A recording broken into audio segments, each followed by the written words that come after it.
7वा दिवस म्हटलं की आपल्याला आठवतो तो एक सुट्टीचा दिवस, बरोबर?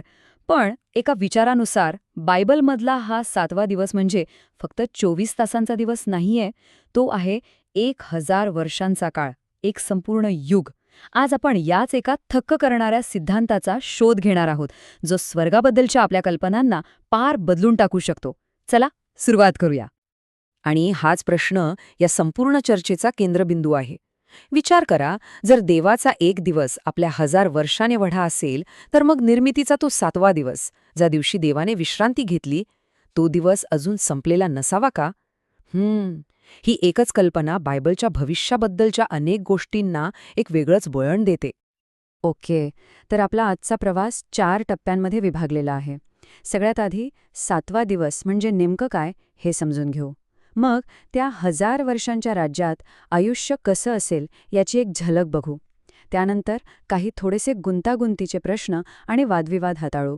आणि शेवटी जो कदाचित सर्वात धक्कादायक भाग आहे, या नंदनवनाचा शेवट कसा होतो हे उलगडून पाहू. चला तर मग अगदी मुळापासून सुरुवात करूया.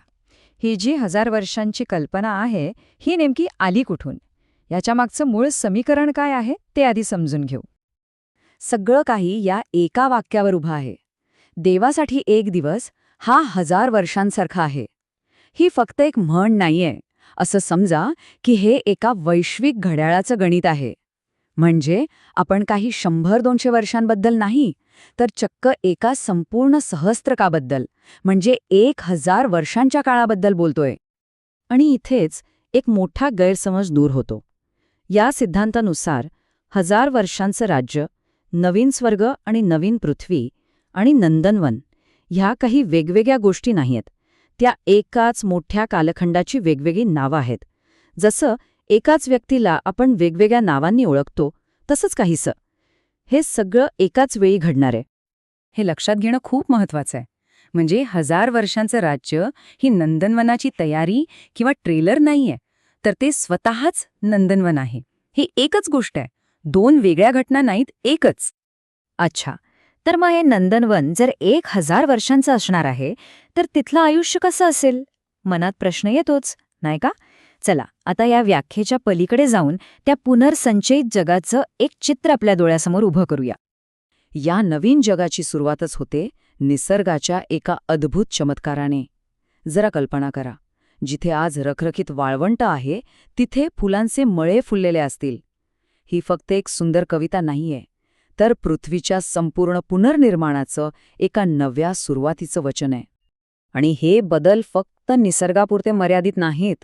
माणसाचं दुःखही कायमचं संपणार आहे. विचार करा, एक असं जग जिथे कोणाला चष्मा लागणार नाही, कोणाला श्रवणयंत्राची गरज भासणार नाही, जिथे आजारपण ही फक्त एक विसरलेली जुनी आठवण असेल. आणि हो, हे स्वर्ग म्हणजे काही ढगांवर बसून फक्त संगीत ऐकणं नाहीये, नाही. ते खरोखरं भौतिक जग असेल. तिथे लोक घरं बांधतील, त्यात राहतील, शेती करतील, आपली कुटुंब वाढवतील. थोडक्यात सांगायचं तर आपलंच आयुष्य. पण त्यातून दुःख, त्रास, चिंता हे सगळं कायमचं वजा केलेलं असेल. पण थांबा, हे चित्र जितकं सुंदर दिसतंय ना, तितकेच यात काही मोठे प्रश्नही लपलेले आहेत. आता आपण अशाच काही धार्मिक रहस्यांमध्ये आणि वादविवादांमध्ये शिरणार आहोत, जिथून गोष्टी अजूनच रंजक व्हायला लागतात. पहिला आणि सगळ्यात मोठा प्रश्न, ही नवीन पृथ्वी म्हणजे नेमकं काय? ही आपलीच जुनी पृथ्वी असेल, जिला फक्त दुरुस्त केलं जाईल, की ही पूर्णपणे नवीन, कुठेतरी वेगळ्याच ठिकाणी बनवलेली जागा असेल? यावर लेखकाचा तर्क खूपच वेगळा आणि विचार करायला लावणारा आहे. बघा ते काय म्हणतात. बायबलनुसार दुष्टतेचं प्रतीक श्वापद याला अग्नीच्या तळ्यात टाकलं जातं आणि 1000 वर्षांनंतरही ते तिथेच जळत असतं. आता साधा विचार करा, जर आपली पहिली पृथ्वीच ते अग्नीचं तळं असेल, तर मग तिला पुन्हा चांगलं कसं बनवता येईल? नाही ना. म्हणूनच लेखकाच्या मते नवीन पृथ्वी ही पूर्णपणे वेगळी, एक नवीन निर्मितीच असली पाहिजे. आता इथे अजून एक कोडं आहे. एका ठिकाणी असं म्हटलंय की नवीन पृथ्वीवर समुद्र नसेल, पण मग अंतिम न्यायाच्या वेळी असं वर्णन येतं की समुद्र आपल्यातले मृत परत देतो. मग हे कसं शक्य आहे?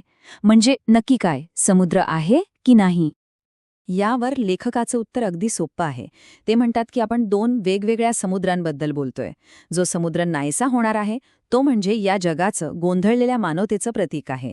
आणि न्यायाच्या वेळी जो समुद्र दिसतो तो खराखुरा पाण्याचा समुद्र नाही, तर देवाच्या सिंहासनासमोर असलेला एक शांत स्फटिकासारखा काचेचा समुद्र आहे, एक स्वर्गीय दृश्य.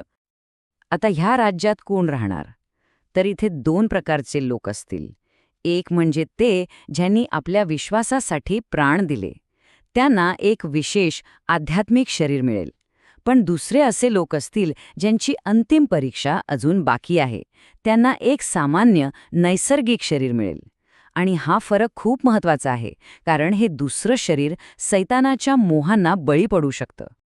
आणि आता आपण या कथेच्या सर्वात अनपेक्षित आणि धक्कादायक वळणावर आलो आहोत. कारण हे जे परिपूर्ण वाटणारं नंदनवन आहे ना, ते कायमचं नाहीये, त्याचा सुद्धा एक शेवट आहे. हो, ऐकायला थोडं विचित्र वाटेल, पण हे स्वर्गीय राज्यसुद्धा मर्यादित आहे. त्याचा कालावधी ठरलेला आहे, फक्त आणि फक्त 1000 वर्ष, आणि त्यानंतर ते संपणार आहे.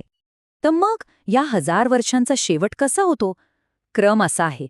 शांततेचा तो काळ संपतो, सैतानाला थोड्या वेळासाठी मोकळं सोडलं जातं, आणि तो नवीन पृथ्वीवरच्या लोकांना फसवतो. यातून एक शेवटचं महाभयंकर बंड होतं, आणि या बंडानंतर येतो तो महान न्यायाचा दिवस, आणि ते नंदनवन कायमचं नाहीसं होतं. आणि हाच या संपूर्ण कथेचा सर्वात मोठा धडा आहे. विचार करा, एक परिपूर्ण जग होतं, 1000 वर्ष तिथे सैतानाचा कोणताही प्रभाव नव्हता, आणि तरीही मानवजात पुन्हा एकदा फसते. आणि मग लेखक एक असा प्रश्न विचारतो जो आपल्याला विचार करायला भाग पाडतो. ते विचारतात, 100 वर्षांच्या निष्ठेसाठी कुणी 10 लाख वर्षांचं बक्षीस मागतं का? ह्या एका प्रश्नातून ते हेच सुचवू पाहतायत की कदाचित 1000 वर्षांचं नंदनवन हेच एक योग्य आणि प्रमाणबद्ध बक्षीस आहे, अनंत काळ नाही. आणि याच प्रश्नावर आपण आज थांबूया. या संपूर्ण व्याख्येनुसार अनंत काळ हे बक्षीस नाही, तर 1000 वर्षांचं परिपूर्ण जीवन हे आहे.